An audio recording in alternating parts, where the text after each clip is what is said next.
Before starting the video तुम ये दो पेपर अब देखो, ये पहला वाला है ये पेपर, दूसरे पे है ये पेपर, बिल्कुल सेम कंटेंट लिखा है, वेयरएज इसमें थोड़ा ज्यादा लिखा है, दोनों की सेम हेडिंग है, सेम मटेरियल पुट है। लेकिन अगर तुम इमेजिन करो तुम एज अ चेकर काम कर रहे हो और तुम बहुत ज्यादा थके हुए हो और तुम्हारे सामने ये दो पेपर आ जाते हैं, तो तुम किस पेपर को ज्यादा नंबर दो? ऑब्वियसली दिस पेपर को। बिल्कुल सेम चीज लिखी हुई है, अंदर सेम चीज है, वेयर एज इसका वाला ज्यादा ठीक है और इसका वाला गलत है। तुम्हारा दिल करेगा इस पेपर को ऐसे फाड़ दो। रेयरली ऐसा होता है कि मैं उत्तर पढ़ता हूँ। अगर आपने 6-7 पॉइंट लिखे हैं तो उसमें से एटलीस्ट 3-4 तो रेलेवेंट पॉइंट्स होने चाहिए। पूरा का पूरा सही है, 10 में 10। तो तुम्हारा पेपर अगर थोड़ा ऐसा दिखता है तो वो भी फाड़ने लायक है। घंटे बाद कुछ चीजें भूल जाएंगे, 2 घंटे बाद कुछ और भूल जाएंगे। 2-3 times it happened that I couldn't complete my paper even though I knew a lot of the answers. अगर आप एग्जाम में काम माइंडेड होकर जाते हैं, शांत एकदम, बिल्कुल, अगर आपका दिमाग शांत है तो ये मान के चलिए कि आप ज्यादा स्कोर करने वाले। अपने पेपर को वहां से यहाँ तक ले जाने के लिए मैं इस वीडियो में तुम्हें 5 पॉइंट बताऊंगा, ऐसी चीजें जो मैंने खुद डिस्कवर की है, मैंने खुद अप्लाई की है, मैंने अपने टीचर से मशवरा करके वो बताई है and thousand of hour waste करके मैंने इन चीजों को सीखा है, जो कि मैं तुम्हें सारा इकट्ठे इस वीडियो में बताऊंगा। फर्स्ट पॉइंट है तुम्हारा पेन। तो देखो, जितना ज्यादा बोल लो ना कि पेन मैटर नहीं करता, आपकी हैंड राइटिंग और हैंड मैटर करता है, ये गलत है। तुम्हारा पेन मैटर करता है एक्चुअली में, तुम मोटे पेन से लिख रहे हो, पतले पेन से लिख रहे हो, जिस पेन से लिख रहे हो वो मैटर करता है। वेयरएज जो मैं लिखता हूँ, जब भी मैं लिखता हूँ मैं पतले पेन से लिखता हूँ एंड मैं जब भी मोटे पेन से लिखता हूँ हर कोई मुझे कहता है कि तुम्हारी राइटिंग खराब हो गई या फिर तुमने बिगाड़ दिया।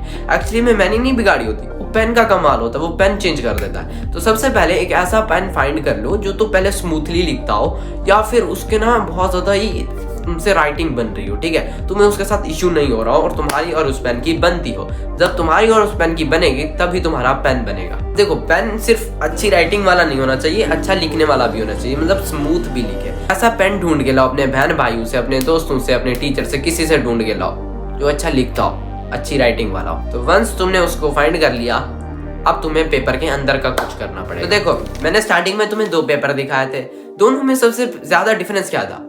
वीडियो के शुरू में जो दोबारा देखिए, वो था बर्ड्स का जो डिफरेंस है, बीच में जितना फासला रखा है वो है। तो देखो, तुम अगर यहाँ पे गौर से देखो, इस पे सबसे ज्यादा जो है फोकस किया गया वो किस पॉइंट पे? देखो, इस पॉइंट में मैंने लाइन छोड़ दी है, यहाँ पे फिर मैंने लाइन छोड़ दी और इसे खुला खुला लिखा है। वेयरएज जो दूसरा पेपर है, यहाँ पे मैंने गंद भर दिया है, बिल्कुल मैंने कोई स्पेस नहीं दी, बिल्कुल एकदम इकट्ठे रख दिया। अगर तुम ऐसा करोगे तो तुम्हारा पेपर बकवास लगेगा। तो बिफोर तुम पेपर लिखो तो ये नोट करो कि तुम कितना डिफरेंस दे रहे हो। हर एक सवाल को खत्म करने के बाद एक लाइन छोड़ो एंड फिर एक नया क्वेश्चन स्टार्ट करो। ऐसा मत करना कि भाई एक क्वेश्चन लिखा फिर दूसरा, कोई पता नहीं है, फिर वो 2 क्वेश्चन एक ही लगते हैं, फिर तुम्हें 4 नंबर जो मिलने थे वो 2 मिल जाएंगे क्योंकि तुमने 2 क्वेश्चन को 1 बना दिया। बस ये चीजें करने से तुम्हारा पेपर फिट हो जाएगा। लेकिन एक चीज जो बहुत ज्यादा कंफ्यूजन रहती है वो है स्पीड। मुझे बहुत से स्टूडेंट्स कमेंट्स में या फिर मैसेज करके पूछे कि हमारी स्पीड स्लो है, तो मैं क्या करूं उसमें? मैंने तुम्हारे हाथ पकड़वा के थोड़ी ना करवाने क्वेश्चन, ऐसे करो वैसे करो, खुद प्रैक्टिस करो। सिंपल से बस एक पेन उठाओ जो तुमने चूज कर लिया, फिर रजिस्टर उठाओ और उस पर लिखना स्टार्ट करो। जितना ज्यादा तुम लिखते जाओगे उतनी ज्यादा तुम्हारी प्रैक्टिस होती जाएगी और उतना ही ज्यादा तुम अच्छा कर पाओगे। तो इसमें मेरा क्या कसूर है कि मैं तुम्हें बताऊं कि तुम्हारी स्पीड स्लो है, मैं तुम्हारी तेज करवा दूं? देखो, या तो तुम कर सकते हो आंसर को छोटा ताकि तुम्हारा टाइम बच जाए और तुम्हारी स्पीड भी स्लो रहे, या फिर तुम अपने आंसर को सेम रहने दो और अपनी स्पीड को तेज कर लो। तुम दूसरे वाला ऑप्शन चूज करोगे ना, तो अपनी स्पीड को तेज करने के लिए पेन उठाओ, पेपर उठाओ और उस पर लिखना स्टार्ट करो। एक टाइमर लगाओ कि मैं नॉर्मली कितना लिखता हूँ, फिर एक टाइमर लगाओ कि अगर मैं बहुत ज्यादा स्पीड में लिखूं तो कैसे लिख पाऊंगा। तो पहले ये डिसाइड कर लो कि राइटिंग करवानी है या फिर तुम्हें स्पीड पे मैटर करना है, ठीक है। चौथा है कि आंसर याद नहीं रहता, ये भी मैं करवा दूं, ये भी मैं तुम्हें बताऊं कि आंसर कैसे करना है। देखो, जो मैं चीज करता था लिखने से पहले, आप पेपर का पिछला जो लास्ट वाला साइड होता है वहां पे जाओ, यहाँ पे ऊपर पे लिख दो रफ शीट लिख दी। अब कोई टीचर कुछ नहीं कहेगा क्या लिख दिया। रफ शीट पे अब उस आंसर को लिखने से पहले उस रफ शीट को ओपन करो, वहां पे लिखो आज ये जो 5 पॉइंट है या फिर 6 पॉइंट है, 3 पॉइंट है, जितना भी उस पॉइंट है उस शॉर्ट क्वेश्चन में, लॉन्ग क्वेश्चन में, उनको एक बार उनके हेडिंग्स दे दो कि हाँ ऐसा। जब तुम वो दोगे तुम्हारे माइंड में ऑटोमेटिक वही जगह बन जाएगी, एक सीक्वेंस बन जाएगा, हाँ ऐसे शॉर्ट क्वेश्चन था। तो उसको तुम जब पहले ही लिख चुके हो तो तुम जब उसको नीट में लिखने जाओगे तो तुम्हें कटिंग वटिंग नहीं करनी पड़ेगी, ठीक है। अब तुम बोलोगे इतना टाइम कहाँ है, स्पीड बढ़ा लो ना फिर अपनी। मैंने कहा है कि मत बढ़ाओ, खुद प्रैक्टिस करो, खुद करो ना।